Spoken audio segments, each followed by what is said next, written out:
So,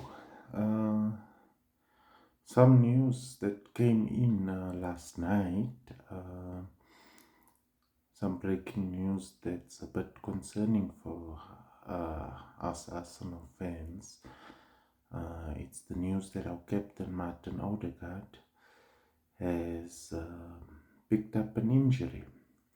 If you watched the game last night, you would have seen in some of the videos and images is that he would have fractured or twisted his ankle. I think that he's flown back to London to have it assessed with the Arsenal medical team. And then we will obviously know what type of injury it is and the duration of his absence or how long he'll be injured. What I would like you to do is just subscribe to the channel, like this video and share it if possible. I'll really appreciate that. So what are we going to do? I think the weekend, or was it Friday, you would have seen the game of Italy against France. Ricardo Calafiori, what a performance of the few minutes, I think just over 60 minutes that he played. Also got injured and was pulled off. We don't know the extent of that and the time frame, but I think the Odegaard injury is sort of more concerning for Arsenal fans because a lot of the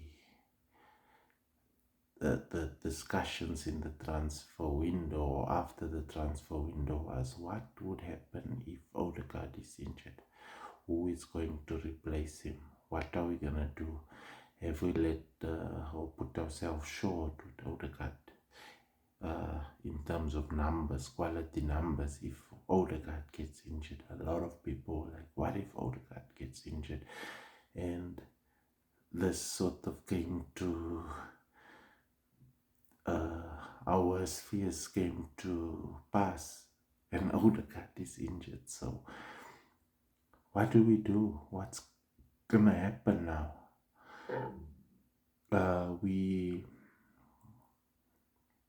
I don't know. I'm concerned. I would assume, let's say Odegaard's injury is 2 weeks, and you will know Arsenal fixtures are 3 away games. Away to Tottenham, the North London derby, which for that game will also miss Declan Rice. So our midfield, if you look, Declan Rice, Odegaard, those are starters.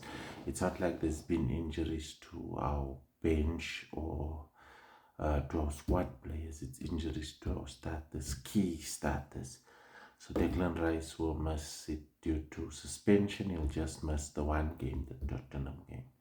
But Odegaard, I'm assuming he'll miss the Tottenham game, the Atalanta away game in the Champions League, and then obviously the big game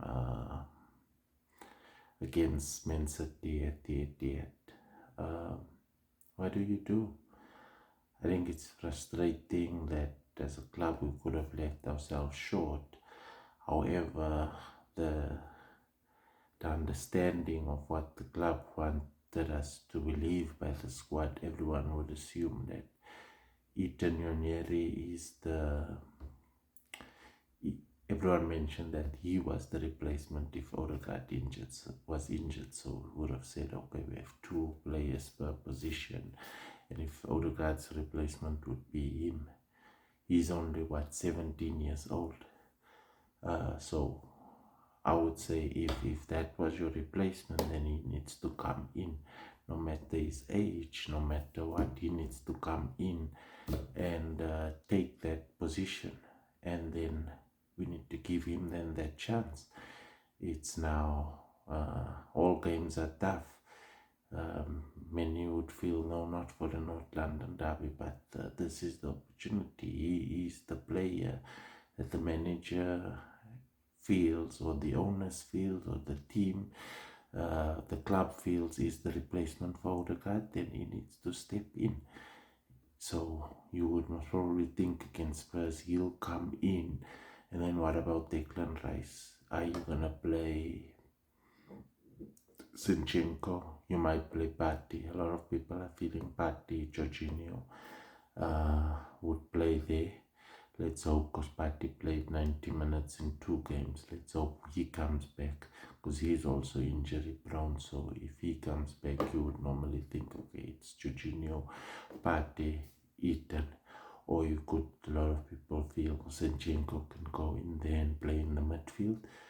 But the obvious thing, we don't know what they're going to do, but the obvious thing that I can think of is having those three in the midfield for the game against Tottenham. Because one thing that I don't want is I don't want us to bring Havertz into midfield, although that's what he was bought as, but he's been showing a lot of promise. Even scored for Germany, 2 shots hit the bar, so he has to stay up front. And then on the left, obviously, you would then see, maybe in my mind, I think Sterling goes in there, Saka on the right, and then those 3 I mentioned, the back line, Saliba, Gabriel, Ben White, and then obviously on your left hand side, you could most probably have Dumba there. Calafiori's injury, we don't know the extent, but I think we have numbers there. Hence, the Odegaard thing is sort of highlighted that even more, is what are we going to do now that he's injured? Because in that position, despite what the club feels, in that position we feel we're short. But now Ethan is that person, so he needs to go in there and play. But yeah, what a time. I would like to know your comments, what do you think about this? What do you think the midfield should look like? What are we going to do? It's definitely not ideal. Tottenham, Atalanta, Man City, 3 away games. But injuries are part of the game. You would have had to plan for it. You would have had to have a bigger squad so that you can cater for it. I remember Man City last year when they started, Haaland and De Bruyne was out. And I think it's something that the manager now is forced, because normally the manager does not trust the bench. He does not bring in these youngsters. And now he has to. It's your team. They decided that this is the team they want to go into the season with. They decided this is the team that will challenge, that they want to challenge for the league with. And then this is the team that they have to play.